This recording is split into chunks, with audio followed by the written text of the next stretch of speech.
we look at like a regular triangles, and then we'll do the application of them.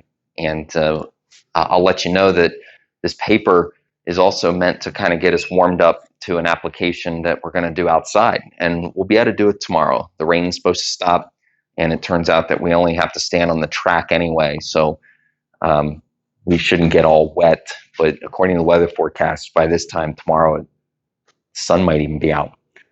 Okay, so I'm going to use something on this paper, which happens to be this problem, as a little bit of a segue into the actual activity. In other words, we're going to do the canyon problem tomorrow, but can we do it on paper first? And then there's some other application problems, obviously, you see on that worksheet.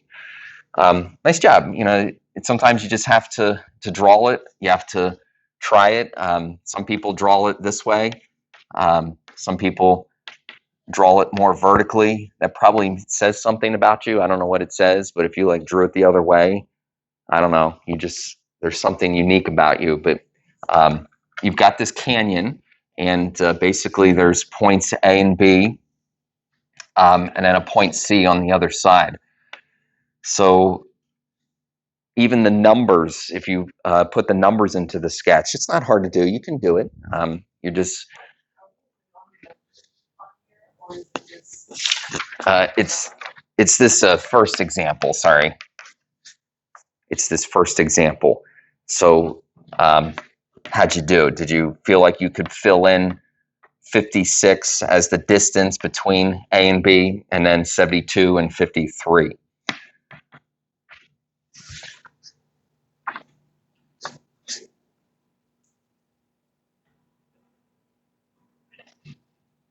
So what about the width?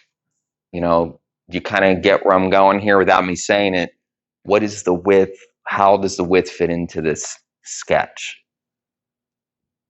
It would be the height of the triangle. It would be the height of the triangle, is correct. I'm only repeating what you're saying because of the microphone here. So it'd be the height of the triangle. Okay. Obviously, what we want to do is we want to think about how to get to the height of the triangle, like get to that yellow line.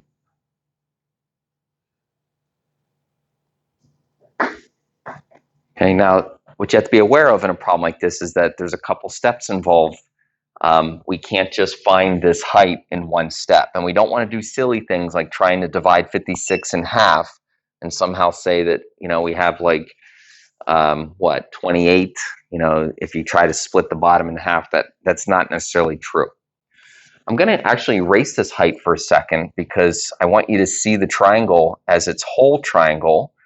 I want you to see it as a whole because there's really only one thing you can do. It would be kind of like our first step. There's only one thing you can do. It would be to find, yeah, now it's not hard to do, right? But you got to do it. So you find angle C, subtract with 180. You know, I'm going to kind of tell you, but you can play along if you want. And that's how you get 55. Now, the interesting thing is after you find angle C, it's the same thing. There's really only one thing you can do. Yeah, find one of the sides. Now, I'm just going to say, why don't we find side B? But the truth is you could find side A. But as Chase says, there's only one thing you can do, which is to find one of the sides. Okay, are you seeing the flow of the problem? So we had angle C. Now we're going to find one of the sides. I would, well, yeah, there's really nothing else you can do except set up the law of sines. But if we're finding side B, you're going to set that up with B over the sine of 53. Okay, so we have that.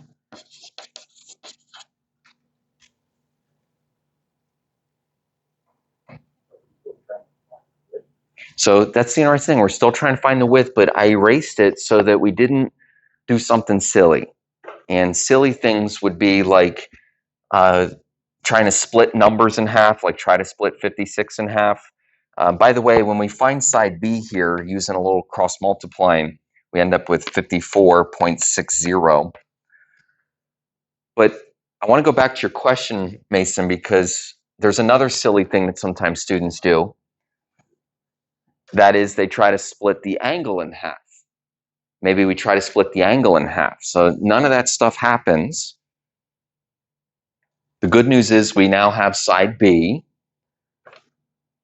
and we're actually just one step away from getting the height. We're one step away from getting the height.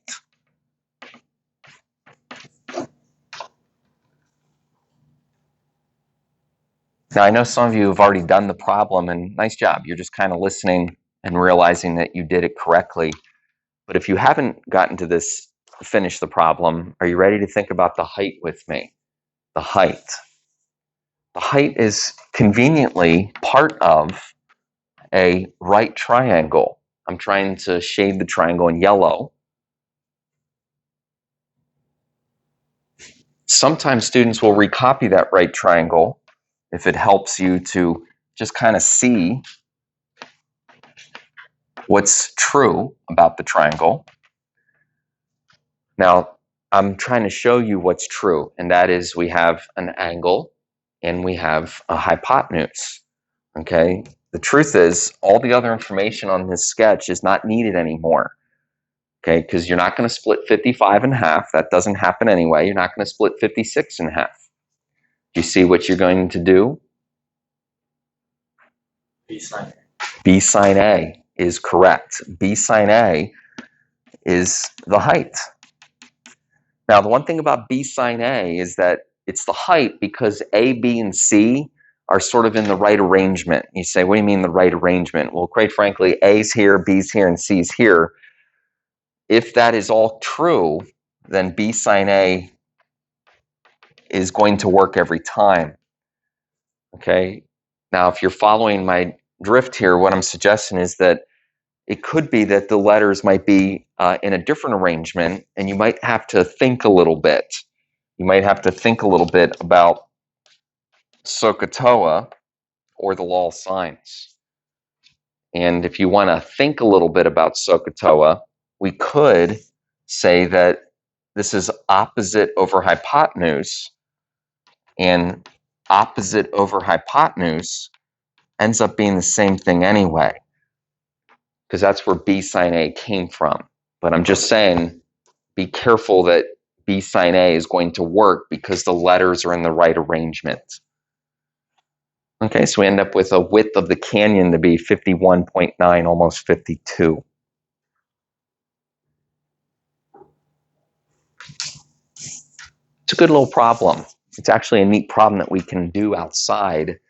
And I just want to take you back a step here. There's a canyon, there's a field, there's some type of space, and you want to try to get the distance across there, but all you really have is some kind of marker. Maybe it's a tree. Okay, tomorrow it's going to be a pole that we'll have in the ground. But the point here is that you basically have something you can see, and you're standing over here. Now, any height, there we go. That's my favorite sound effect. We get a little slide whistle there. So any width can be thought of as the height of a triangle. I kind of just want you to see that you can always put a triangle around. You can put a triangle around that type of distance. Now, tomorrow I'm going to use some language, but I want to use it today just so you understand it. That's accessible. Accessible means you can measure it.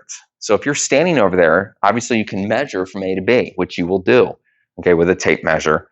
But an angle, like angle A, is also accessible. It's accessible because you can stand there and you'll be able to measure that, and I'll show you in a second, with a piece of equipment. This is also accessible. Accessible means that I can measure it. Now, there's nothing else in this diagram that's accessible, meaning I can measure it, but I can find it. I can find it, obviously, by using some math. Let's talk about this equipment a little bit. I'll tell you that, honestly, the purpose of the lab tomorrow is for you to play with this. Learn how to use it is another way to say play with it. Okay, it's called a transit. Transit is able to measure angles in a scenario like this. And the basic premise is that you're going to locate a a pole, you're going to locate a marker, and then you're going to rotate this thing to your other pole or your other marker. And as you rotate it, you'll be able to get a measurement on this dial. I know you can't really see it right now, but just hearing it is helpful. So a couple things to think about when you use this transit tomorrow. It needs to be level. There is a bubble on the top. Although I'm only giving you a crash course in this, you can kind of eyeball it to be level. If the transit looks like this, it's not level. I know it's kind of silly, but some people are like, why am I not seeing anything? Like, why am I seeing the grass? Well, why do you think you're seeing the grass? Because the transit's not level. I know it's funny, but people do that stuff. Now, once it's level, I will want to locate this pole, which it's called a range pole. It's these orange and white gizmos. Okay, this will be stuck in the ground on the other side of the field. Okay, but again, it'll be like a pole that you'll find, and obviously the color coordination makes it really easy to see. When you look in here and you're looking for that pole at point C, there's focus knobs. Maybe for some of you this is kind of like basic stuff, but these focus knobs are really precise. Like just a little bit of a turn will all of a sudden bring things into focus. And you'll see when you look in, you'll be like, it looks all white. It's blurry. Okay, just turn the knob a little bit and I'll be there to help you. But once I find point C, like, I'm standing right here at point A and I find this point C. Here's the main thing you need to hear today. You have to zero the transit. You have to zero the transit. What that means, you're going to turn this dial, and you'll see when you get here, but you turn this dial so 0 lines up with 0, okay? Because if I don't zero the transit, when I turn it to my other pole, I'm not going to know what my reading was because I wouldn't have started at 0. Now, by the way, when I turn the transit to the other pole, the other pole will be like right here. And so I'll turn the transit, and if I'm standing at point A and I turn the transit, I hope this is kind of like good news. That's the angle you're finding. You're not finding the angle up here. You're not standing there. Okay, so I'll get that angle first. And then you'll repeat the process over here. To repeat the process over here is to understand that this pole is going to end up being moved to this spot, and you are going to move to this spot. And you'll do it again. You'll find point C, you'll zero the transit, and then you'll turn it to this pole over here, and you'll get that angle. It's kind of a simple lab. It requires you to find 2 angles and 1 distance, but it makes you think a little bit about how to use this equipment before we do another lab, which will probably be a couple weeks down the road that has a few more steps. So are we all doing like the same triangle per se, or like is every group going to be different? Yeah, it's very perceptive. This is what it's going to be actually, and I'll redraw it tomorrow. That's the track. There'll be 4 poles over here to spread out. One group will make their triangle right here. One group will make their triangle over here. We're having trouble drawing cones. So you will all be finding the same distance. You just will be at different places on the track and looking at 4 different poles. By the way, what I kind of simulated right there is exactly what you'll do tomorrow. You'll just plop 2 cones down to make a triangle. Like, it really doesn't matter if you put the cones far apart or if you put them close. Usually people put them far apart. You're just going to plop 2 cones down, and then you're going to go to town measuring 2 angles and 1 distance. Okay? All right. I look forward to seeing you tomorrow. I'll kind of run through it again with you briefly. Most of the activity is to go outside and just kind of try it. And we do have a little bit of a bonus point for the group that gets the closest. All right, so that'll be the width of that field. The canyon will actually just be the field down by the track. This paper is meant to give you a chance to practice 5 sort of application problems. I'm going to dangle a couple points on this. So it's not kind of like, well, should I do this or not do it? We're going to make this 5 points, and what's going to happen is I'm going to let you choose one problem for me to grade, and then I'm going to choose one problem. Now, you should do all 5, because if I choose one you didn't do, then you're not going to get the points for that. But I'm just letting you know, when you turn this in tomorrow, it's going to be a turn in. When you turn it in tomorrow, you're going to choose one problem. It's probably the one you're like, I know I got this one right. And then I'm going to choose one problem. And I thought we would just talk about how to set up number 1. I'm not going to do the whole thing for you, but if you have not read number 1 yet, go ahead and read it.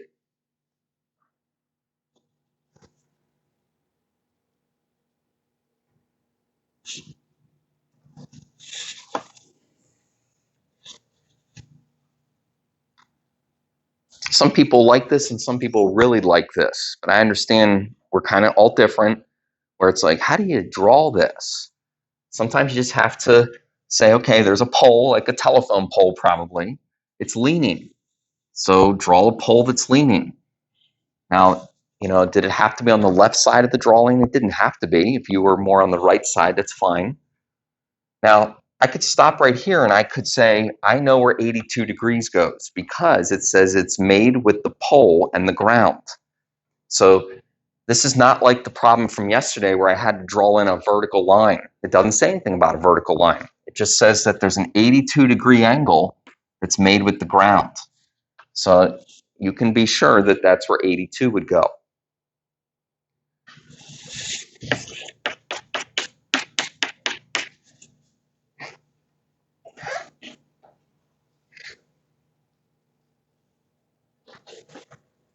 Okay, so we have a shadow that's being casted. Basically, the pole is not laying on the ground, but the pole has a shadow that's on the ground. Okay, and then the infamous eyeball is standing at the end of the shadow. In other words, the angle of elevation. Okay, now I didn't put in a couple numbers, but you should be putting in the length of the shadow. You should be putting in the angle of elevation at the eyeball. And, well, you have about 10 minutes. Well, you have about 5 minutes, solve one of these.